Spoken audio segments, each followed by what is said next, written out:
മുൻ ധനമന്ത്രി doctor K N ബാലഗോപാലാണ് നമുക്കൊപ്പം ചേരുന്നത്. സംസ്ഥാനം പാപ്പരാണ് എന്ന് വീണ്ടും ആവർത്തിക്കുകയാണ് കോൺഗ്രസിന്റെ മുതിർന്ന നേതാവ് എ കെ ആന്റണി.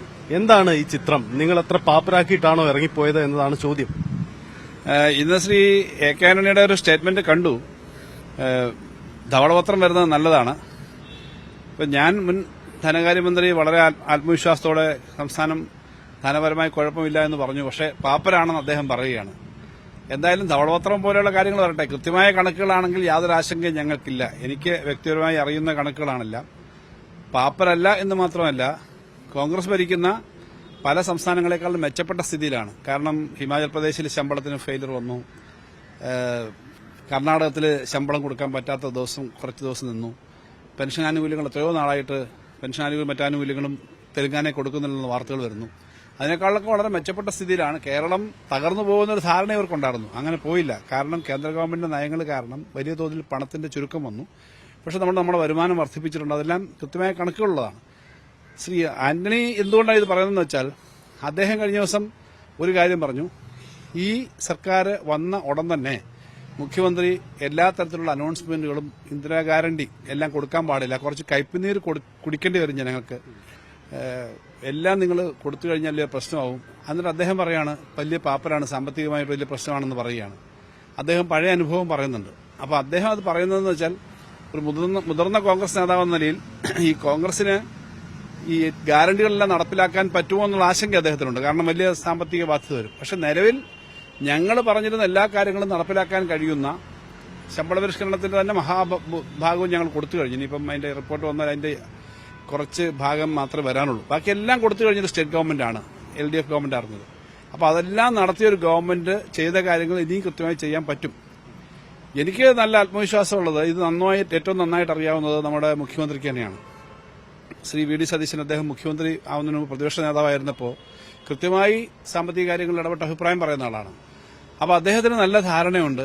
ഖജനാവ് അടച്ചുപൂട്ടത്തില്ല, പൊട്ടിപ്പോകത്തില്ല, നിന്നു പോകത്തില്ല എന്നുള്ളത് കൊണ്ടാണ് ആദ്യ ക്യാബിനറ്റിൽ തന്നെ അദ്ദേഹം വലിയൊരു വർധന അല്ലെങ്കിൽ പോലും ഈ നമ്മുടെ അവർക്ക് കുറച്ച് പണം പ്രഖ്യാപിച്ചതുപോലെ കൊടുത്തില്ല, അത് വേറെ കാര്യം. എന്നാൽ അത്രയും കൊടുക്കാൻ തയ്യാറായത് കൊടുക്കാൻ പറ്റുമെന്നുള്ളതുകൊണ്ടാണ്. KSRTCയിൽ വലിയ സൗജന്യം വരുന്നു എന്നാണ് പറയുന്നത്. അപ്പോൾ അതൊക്കെ കൊടുക്കാൻ പറ്റുമെന്നുള്ള ആത്മവിശ്വാസം അദ്ദേഹത്തിന് വന്നത് എന്തുകൊണ്ടാണ്? ഖജനാവ് പൂട്ടിപ്പോകത്തില്ല എന്നുള്ളതുകൊണ്ടാണ്.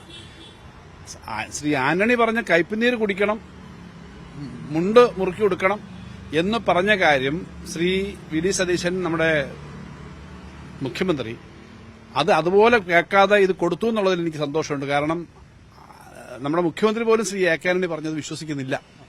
അതുകൊണ്ടാണല്ലോ ഇതെല്ലാം കൊടുക്കാൻ തയ്യാറായത്. അപ്പോൾ അത് നമ്മുടെ ഖജനാവിനെ പറ്റിയും നമ്മുടെ ധനകാര്യ സ്ഥിതിയെപ്പറ്റി അദ്ദേഹത്തിന് ഒരു വിശ്വാസം ഉള്ളതുകൊണ്ടാണ്. അതുതന്നെയാണ് സർട്ടിഫിക്കറ്റ്. ഇതാകെ തകരുന്ന സ്ഥിതിയല്ല, മെച്ചപ്പെട്ടിട്ടേ ഉള്ളൂ. 54,000 കോടി രൂപ നികുതിയേതര വരുമാനം 5 വർഷം മുമ്പ് ഉണ്ടായിരുന്നത് 1,04,000 കോടിയിലേക്ക് വർദ്ധിച്ച് നമ്മുടെ സ്ഥിതി വന്നു എന്ന് മാത്രമല്ല, ധനകാര്യ കമ്മീഷന്റെ അടുത്ത് കേന്ദ്ര ഗവൺമെന്റുമായി നമ്മൾ ഫൈറ്റ് ചെയ്ത് 15ാം ധനകാര്യ കമ്മീഷൻ ഉള്ളതിനേക്കാളിലും കിട്ടുന്നതിനേക്കാളിലും ഒരു 0.5% നമുക്ക് നമ്മുടെ ഡിവിസി പൂളിൽ നിന്ന് വരുമാനം കിട്ടി. അതുകൊണ്ട് 10,000 കോടി രൂപയാണ് കഴിഞ്ഞ വർഷത്തെക്കാളും ഈ വർഷം അധികം കിട്ടുന്നത്, അത് മാത്രം. അപ്പോൾ ആ തരത്തിൽ നല്ല ആത്മവിശ്വാസമാണ് ഞങ്ങൾക്കുള്ളത്. എന്തായാലും നമുക്കെല്ലാം, പ്രതിപക്ഷമായാലും ഭരണപക്ഷമായാലും, കേരളത്തിലെ ജനങ്ങൾക്ക് ഗുണമുണ്ടാവണമെന്നേ നമുക്ക് ആഗ്രഹമുള്ളൂ. നല്ലതുപോലെ ഗുണമുണ്ടാവേണ്ട കാര്യങ്ങൾ തന്നെ പുതിയ ഗവൺമെന്റ് ചെയ്യണം. ഗവൺമെന്റ് പുതിയ മുന്നണിയുടെ ആയിരിക്കും. പക്ഷേ നാട്ടിൽ ഗുണമുണ്ടാവേണ്ട കാര്യങ്ങൾ നന്നായി മുന്നോട്ട് ചെയ്യുന്നതിന് എല്ലാ പിന്തുണയും ഞങ്ങളുടെ ഭാഗത്തുനിന്നുണ്ട്. പക്ഷേ സത്യം പറയണം, അങ്ങോട്ടും ഇങ്ങോട്ടും രാഷ്ട്രീയമായി കാര്യങ്ങൾ കുറ്റപ്പെടുത്താൻ വേണ്ടിയിട്ട് പറഞ്ഞു കഴിഞ്ഞാൽ ഞങ്ങൾക്ക് ഈ കാര്യങ്ങൾ പറയാനുള്ള ഉത്തരവാദിത്വം ഉണ്ടെന്നുള്ളതുകൊണ്ടാണ് ഞാൻ ഈ കാര്യം പറയുന്നത്. ധവളപത്രം വരട്ടെ, കൃത്യമായ കണക്കുകളാണെങ്കിൽ യാതൊരു ആശങ്കയില്ല. ഞങ്ങളുടെയിലും അതിന്റെ ഡീറ്റെയിൽസ് ഉണ്ട്. നമുക്ക് അക്കാര്യം വെച്ചിട്ട് ചർച്ച ചെയ്യാം. എന്തായാലും അപകടകരമായ സ്ഥിതിയിലല്ല കേരളം എന്ന് വ്യക്തമാക്കുന്നതിന്റെ ഏറ്റവും വലിയ ഉദാഹരണമാണ് ആദ്യ ക്യാബിനറ്റിൽ തന്നെ ഇത്രയും കാര്യങ്ങൾ പ്രഖ്യാപിക്കാൻ മുഖ്യമന്ത്രി തയ്യാറായത്. ഈ 5 അവര് ഇന്ദിരാ ഗ്യാരണ്ടി എന്ന് പറയുന്നത് വലിയ സാമ്പത്തിക ചെലവ് വരുന്നതാണ്. അപ്പം ഒരുപക്ഷെ വി ഡി സതീശൻ സംസ്ഥാനത്തിന്റെ ധനസ്ഥിതിയെക്കുറിച്ചൊരു പൊതുബോധ്യം ഉണ്ടായതിന്റെ അടിസ്ഥാനത്തിൽ കൂടിയായിരിക്കുമോ ഇവരുടെ ഈ 5 ഗ്യാരണ്ടികൾ ആദ്യം തന്നെ പ്രഖ്യാപിച്ചതിന്റെ ഒരു കാരണം? ഞാനതാ പറഞ്ഞത്. എന്തായാലും ഈ ഗ്യാരണ്ടി പ്രഖ്യാപിച്ചത് നടപ്പിലാക്കാൻ പറ്റുമെന്നൊരു ധാരണ ഉള്ളതുകൊണ്ടായിരിക്കുമല്ലോ. കേരളത്തിന്റെ ഒരു പ്രത്യേകത, എല്ലാ വകുപ്പിലും വർക്ക് ചെയ്യുന്ന ഉദ്യോഗസ്ഥന്മാർ അവർ എല്ലാ പാർട്ടിക്കാരും ഉണ്ട്, അല്ലെങ്കിൽ രാഷ്ട്രീയത്തിന് അതീതമായി കാര്യങ്ങൾ പുറത്ത് പറയും. അപ്പോൾ ആ കിട്ടിയ വിവരം അനുസരിച്ചും നമ്മുടെ ഞങ്ങൾ ബഡ്ജറ്റ് അവതരിപ്പിക്കുന്നതും മറ്റ് പ്രസിദ്ധീകരിക്കുന്ന കണക്കുകളും ഒക്കെ കൃത്യമായ കണക്കുകൾ വെച്ചിട്ടാണ്. അത് സംബന്ധിച്ച് അദ്ദേഹത്തിന്റെ ഒരു വിശ്വാസം ഉള്ളതുകൊണ്ടാണല്ലോ ഈ 5 ഗ്യാരണ്ടി എന്ന് പ്രഖ്യാപിച്ചത്. ആ 5 ഗ്യാരണ്ടി പ്രഖ്യാപിച്ചത് കൃത്യമായി നടപ്പിലാക്കാൻ പറ്റുമെന്നുള്ള വിശ്വാസം അവർക്കുണ്ട്. ആ വിശ്വാസം ഉള്ളതുകൊണ്ടാണ് പ്രഖ്യാപിച്ചത്. അത് നടപ്പിലാക്കാതിരിക്കാൻ വേണ്ടിയിട്ട് ഇങ്ങനെ ശ്രീ ആന്റണിയെ പോലെയുള്ള ആളുകൾ എന്തെങ്കിലും ബുദ്ധി ഉപദേശിക്കുന്നതാണോ എന്ന് എനിക്കറിയില്ല. ഈ KSRTCയിലെ സൗജന്യ പ്രഖ്യാപനം ഇപ്പം താങ്കൾ തന്നെ പലവട്ടം വ്യക്തമാക്കി. KSRTCക്ക് പ്രതിമാസം സംസ്ഥാന സർക്കാർ നൽകുന്ന വലിയൊരു സാമ്പത്തിക സഹായം. ഇതിനിടയിലാണ് ഒരു വരുമാന നഷ്ടത്തിലേക്ക് KSRTCക്ക് ഉണ്ടാവാൻ പോകുന്നത്. പ്രാക്ടിക്കൽ ആവുമോ താങ്കളുടെ ഒരു എക്സ്പീരിയൻസിൽ ഈ പ്രഖ്യാപനം? ഞാൻ അതിനെപ്പറ്റി ഇപ്പൊ പറയുന്നില്ല. എന്തായാലും ഇപ്പോൾ ഒരു മാസം 125 കോടിയിലധികം രൂപ നമ്മൾ കൊടുക്കുന്നുണ്ട് KSRTC ഒരു മാസം. ഇത് കൂടാതെയാണ് പല നിർമ്മാണ ആവശ്യങ്ങൾക്കും പുതിയ ബസ് എടുക്കാനും കൊടുക്കുന്നത്. ഇത് ശമ്പളവും പെൻഷൻ മാത്രമാണ്. 2000 കോടി രൂപ വരെ നമ്മൾ വർഷം കൊടുക്കേണ്ട സ്ഥിതിയിലേക്കാണ് KSRTC. KSRTC ഇപ്പം മാസം തോറും ശമ്പളം കിട്ടുന്നുണ്ട്, പെൻഷൻ കിട്ടുന്നുണ്ട്. 24 KSRTC തൊഴിലാളികൾ ജീവനക്കാർ ആത്മഹത്യ ചെയ്ത പഴയ കാലമുണ്ട്, UDF കാലം. ആ ഒരു സ്ഥിതിയിൽ നിന്നൊക്കെ മാറ്റം വന്നു. അപ്പോൾ എന്തായാലും KSRTCയിൽ ഇത് നടത്താൻ പറ്റുമെന്നുള്ള വിശ്വാസം ഉള്ളതുകൊണ്ടാണല്ലോ തെലങ്കാനയിലും കർണാടകത്തിലൊക്കെ നടപ്പിലാക്കിയതിന്റെ അനുഭവത്തിന്റെ അടിസ്ഥാനത്തിലായിരിക്കും അവർ ഗ്യാരണ്ടി പറഞ്ഞിരിക്കുന്നത്. അവർക്കൊരു കണക്ക് കാണും. എന്തായാലും നിലവിലുള്ള കാര്യങ്ങൾ ഞങ്ങളുടെ ഇടതുപക്ഷ ജനാധിപത്യ മുന്നണിയുടെ മാനിഫെസ്റ്റോയിൽ പറഞ്ഞ കാര്യങ്ങളൊക്കെ നടപ്പാക്കാൻ പറ്റുന്ന തരത്തിലുള്ള സ്ഥിതി തന്നെയാണ് ഉള്ളത്. അപ്പോൾ സാമ്പത്തികമായിട്ട് അക്കാര്യത്തിനകത്ത് എനിക്കറിയാം. അവർ പുതുതായി പറയുന്ന ആശയങ്ങളൊക്കെ അവർ ചെയ്യട്ടെ. അതിനകത്ത് ഏറ്റവും പോസിറ്റീവായ കാര്യങ്ങൾ സ്റ്റേറ്റിന് വേണ്ടിയുള്ള താല്പര്യമുണ്ടെങ്കിൽ ഞങ്ങളുടെ പിന്തുണയുണ്ടാവും. അതിനൊന്നും ഞങ്ങൾ എതിർക്കുന്നവരല്ല. കണക്കൊക്കെ അവർക്കാണ് അറിയുന്നത് പുതിയ കാലത്ത് ചെയ്യാൻ പോകുന്നത്. അതിനെപ്പറ്റി ഞാൻ പറയാൻ ആളല്ല.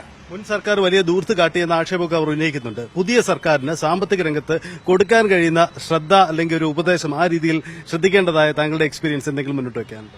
അങ്ങനെ വലിയ ഉപദേശമൊന്നും നൽകേണ്ട കാര്യമുണ്ടെന്ന് ഞാൻ കരുതുന്നില്ല. പക്ഷേ നമുക്ക് നമ്മുടെ വരുമാനം വർദ്ധിപ്പിക്കണം. ഇപ്പോൾ പുതിയ സാഹചര്യത്തിൽ ഉണ്ടാകുന്ന ഒത്തിരി പ്രശ്നങ്ങളുണ്ട്. അത് വെറും ചെറിയ ചെറിയ രാഷ്ട്രീയം പറഞ്ഞ് പോകേണ്ടതല്ല. ഒന്ന് കേന്ദ്ര ഗവൺമെന്റ് നയസമീപനം ആണ് ഏറ്റവും പ്രധാന പ്രശ്നം. അപ്പോൾ അതിനെതിരായിട്ട് നമ്മൾ വലിയ ഫൈറ്റ് നടത്തിയിട്ടുണ്ട്. എല്ലാ ഗവൺമെന്റുകളെയും ഇപ്പം പ്രതിപക്ഷ സംസ്ഥാനങ്ങളിലെ ഗവൺമെന്റുകളെ കൂട്ടിച്ചേർത്ത് നടത്തിയിട്ടുള്ള വലിയൊരു ഫൈറ്റുണ്ട്. കേന്ദ്രത്തിന്റെ സമീപനത്തിനെതിരെ സുപ്രീം കോടതിയിലടക്കം കേസിന് പോയ സംഭവമുണ്ട്. ഇതുപോലെ കേന്ദ്രത്തിൽ നിന്ന് ഞങ്ങൾ നിരന്തരം നടത്തിയ ഒരു വലിയ പ്രവർത്തനത്തിന്റെ ഭാഗമായിട്ടാണ് ധനകാര്യ കമ്മീഷന്റെ തന്നെ തുക കൂടിയത്. ഈ 10,000 കോടി രൂപ ഈ വർഷം അധികം വരുമെന്ന് ഞാൻ പറഞ്ഞല്ലോ. അപ്പോൾ GST ഉൾപ്പെടെയുള്ള കാര്യങ്ങളിൽ ഇതേപോലെയുള്ള വിവിധ പ്രശ്നങ്ങളുണ്ട്. അതിനു വേണ്ടിയിട്ട് നമ്മൾ നിരന്തരമായിട്ട് കേന്ദ്രവുമായിട്ട് കിട്ടാനുള്ള അർഹമായ തുക കിട്ടാൻ വേണ്ടിയുള്ള പ്രവർത്തനം നടത്തണം. നമ്മളിവിടെ ധൂർത്ത് നടത്തി എന്ന് പറയുന്ന അടിസ്ഥാനരഹിതമായ കാര്യമാണ്. കാരണം ഇത്രയേറെ അടിസ്ഥാന നിർമ്മാണ പ്രവർത്തനങ്ങളും കാര്യങ്ങളൊക്കെ വന്ന വേറൊരു ഘട്ടമില്ല. അപ്പോൾ ആ പ്രവർത്തനങ്ങളൊക്കെ ഏറ്റവും നന്നായി മുന്നോട്ട് കൊണ്ടുപോകാനുള്ള ശ്രമം ഉണ്ടാവണം. കൂടുതൽ തൊഴിലവസരങ്ങൾ ഉണ്ടാവണം. കൂടുതൽ ചെറുപ്പക്കാർക്ക് ജോലി കിട്ടണം. കൂടുതൽ ആളുകൾക്ക് വന്ന് ടൂറിസ്റ്റുകളായിട്ട് വരാനും പഠിക്കാൻ വരാനും ജോലി ചെയ്യാൻ വരാനും ഒക്കെ പറ്റുന്ന സ്ഥലമായിട്ട് നമ്മൾ നാടിനെ മാറ്റണം. വിഴിഞ്ഞം തുറമുഖം ഈ ധൂർത്തെന്ന് ഇവർ പറയുന്ന കാലത്താണ് ഒരു രൂപ പോലും കേന്ദ്രത്തിൽ നിന്ന് കിട്ടാത്ത ഒരു കാലത്ത് വിഴിഞ്ഞം തുറമുഖം പോലൊരു വലിയ തുറമുഖം സംസ്ഥാനം ഒറ്റയ്ക്ക് സ്വന്തം ചുമലിൽ അതിന്റെ ഉത്തരവാദിത്വമായിട്ടോടെ നിർമ്മിച്ചത് എന്നുള്ളത് ചെറിയ കാര്യമല്ല. കേരളത്തിന്റെ ചരിത്രത്തിലെ ഏറ്റവും വലിയ നിർമ്മാണങ്ങളിൽ ഒന്നാണ്. അപ്പോൾ അതെല്ലാം ചെയ്തൊരു സംസ്ഥാന സർക്കാരിനെ പറ്റി തെരഞ്ഞെടുപ്പിനകത്ത് ഞങ്ങൾക്ക് പരാജയം ഉണ്ടായി. ആ പരാജയം അംഗീകരിക്കുകയാണ് ഞങ്ങൾ. പക്ഷേ ആ പരാജയം ഉണ്ടായി എന്നുള്ളതുകൊണ്ട് തെറ്റായ കാര്യങ്ങളെല്ലാം പറഞ്ഞാൽ ജനങ്ങൾ വിശ്വസിക്കുമെന്ന് എനിക്ക് തോന്നുന്നില്ല. ഈ കേന്ദ്ര അവഗണനയ്ക്കെതിരെ പ്രതിപക്ഷത്തെയും കൂടെ ചേർത്ത ഒരു മൂവ്മെന്റ് ആയിരുന്നു മുൻ സർക്കാരിന്റെ ഒരു ശൈലി. പ്രതിപക്ഷം അത് സഹകരിച്ചില്ല എന്ന ആക്ഷേപം നിങ്ങൾ പലപ്പോഴും ഉന്നയിച്ചിട്ടുമുണ്ട്. ഇത്തവണ ഈ ഒരു യോജിച്ച മൂവ്മെന്റിന് സർക്കാർ ക്ഷണിക്കുകയാണെങ്കിൽ പ്രതിപക്ഷമൊപ്പം ഉണ്ടാവുമോ? ഞങ്ങൾ ക്രിയാത്മകമായ പ്രതിപക്ഷമായിരിക്കുമെന്ന് പറഞ്ഞിട്ടുണ്ട്. കഴിഞ്ഞ മന്ത്രിസഭ സത്യപ്രതിജ്ഞ ചെയ്യുമ്പോൾ ഞാനന്ന് ധനകാര്യമന്ത്രിയായി സത്യപ്രതിജ്ഞ ചെയ്ത ഒരാളാണ്. ആ സത്യപ്രതിജ്ഞാ ചടങ്ങിൽ UDF വന്നോ?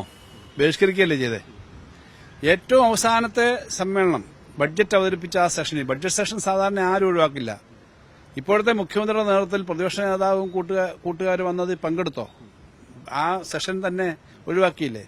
ഞങ്ങളങ്ങനല്ല. ഇപ്പം സത്യപ്രതിജ്ഞയ്ക്ക് മുൻ മുഖ്യമന്ത്രി ഇപ്പോഴത്തെ പ്രതിപക്ഷ നേതാവ് ആ പരിപാടി പങ്കെടുക്കാൻ പോയല്ലോ. CPMന്റെ സംസ്ഥാന സെക്രട്ടറിയും CPIയുടെ സംസ്ഥാന സെക്രട്ടറി അടക്കം മറ്റ് LDF നേതാക്കന്മാരുണ്ടായിരുന്നല്ലോ അവിടെ. അപ്പോൾ അതിനർത്ഥം ഞങ്ങൾ ക്രിയാത്മകമായി ഇക്കാര്യങ്ങളിൽ യോജിക്കും. പക്ഷേ കേരളത്തിന്റെ പൊതു താല്പര്യത്തിനു വേണ്ടി എല്ലാം യോജിക്കുമ്പോൾ തന്നെ സംസ്ഥാനത്തിന്റെ താല്പര്യത്തിനും ജനങ്ങളുടെ താല്പര്യത്തിനും എതിരായി വരുന്ന കാര്യങ്ങളെ ചൂണ്ടിക്കാണിച്ചുകൊണ്ട് അതിശക്തമായിട്ടുള്ള പ്രതിപക്ഷമായി പ്രവർത്തിക്കുകയും ചെയ്യും. കിഫ്ബിയാണ് എപ്പോഴും നമ്മൾ ഉയർത്തിക്കാട്ടിയ ഒരു ടൂള്. ഒരു കാര്യം കൂടി ടൂള്. പക്ഷേ അന്നത്തെ പ്രതിപക്ഷം ഇത് എന്നും എതിർത്തിരുന്നുണ്ട്. കിഫ്ബി വലിയ രീതിയിൽ ദൂർത്താണ്, കിഫ്ബിയെ മോശമായി ആ രീതിയിലേക്കായിരുന്നു ലൈൻ. അപ്പോൾ കിഫ്ബി ഇനി വേണ്ടെന്ന് വെക്കുകയാണ്, അല്ലെങ്കിൽ ആ ഒരു തീരുമാനം നമ്മൾ പ്രതീക്ഷിക്കുന്നുണ്ട് പുതിയ സർക്കാരിൽ നിന്ന്. കിഫ്ബി ഉപേക്ഷിക്കാൻ തീരുമാനിച്ചാൽ അത് സംസ്ഥാനത്തിന് തിരിച്ചടി ഉണ്ടാക്കും, അങ്ങനെ കരുതുന്നുണ്ട്? നിലവിലെ സംസ്ഥാന സർക്കാർ ചെയ്തുകൊണ്ടിരുന്ന പ്രവർത്തനങ്ങളെല്ലാം മാറ്റി അതിൽ നിന്ന് പുതിയ കാര്യങ്ങൾ ചെയ്യുമെന്ന് ഞാൻ കരുതുന്നില്ല. അത് അവർ തന്നെ പറഞ്ഞിട്ടുണ്ട്. മുഖ്യമന്ത്രി തന്നെ ചുമതല ഏറ്റെടുത്ത് സംസാരിക്കുമ്പോൾ പറഞ്ഞിട്ടുണ്ട്. ഒരു ഗവൺമെന്റ് തുടർച്ചയാണെന്നുള്ള ഒരു തിരിച്ചറിവോടുകൂടിയാണ് ഏത് ഗവൺമെന്റ് പ്രവർത്തിക്കുക. അപ്പോൾ ധാരാളം കാര്യങ്ങൾ നമ്മൾ നാട്ടിൽ ചെയ്തിട്ടുള്ള നല്ല കാര്യങ്ങൾ ചെയ്തത് തുടരാൻ വേണ്ടിയിട്ടുള്ള സംവിധാനങ്ങളെല്ലാം ഉണ്ടാവും. കഴിഞ്ഞ ഗവൺമെന്റ് ചെയ്ത എല്ലാ കാര്യങ്ങളും തെറ്റാണെന്ന് പറഞ്ഞിട്ട് പുതിയ കാര്യങ്ങൾ ചെയ്യാൻ പറ്റില്ല. ഇത് തുടർച്ചയാണ്.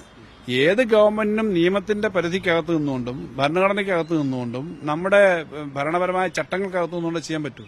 ആ ചട്ടങ്ങൾ അനുസരിച്ച് ചെയ്യുമ്പോൾ ചില കാര്യത്തിൽ പ്രയോറിറ്റീസ് മാറാം, ചില കാര്യത്തിൽ ഒരു പോളിസി എടുക്കാം, ഇതൊക്കെ ചെയ്യാം. പക്ഷെ ആകെ ഇതില്ലാതാക്കാനൊന്നും ചെയ്യാൻ ആര് വിചാരിച്ചാലും അത് ഒരു ഡിസാസ്റ്റർ ആയിരിക്കും, നാശം ഉണ്ടാക്കത്തേ ഉള്ളൂ. അങ്ങനെ ചെയ്യുമെന്ന് ഞാൻ കരുതുന്നില്ല. താങ്കളുടെ ബജറ്റ് പൊളിച്ച് ചില കൂട്ടിച്ചേർത്തൽ വരുത്തുമെന്നാണ് പറഞ്ഞിരിക്കുന്നത് പുതിയ സർക്കാരിന്റെ ബജറ്റിൽ.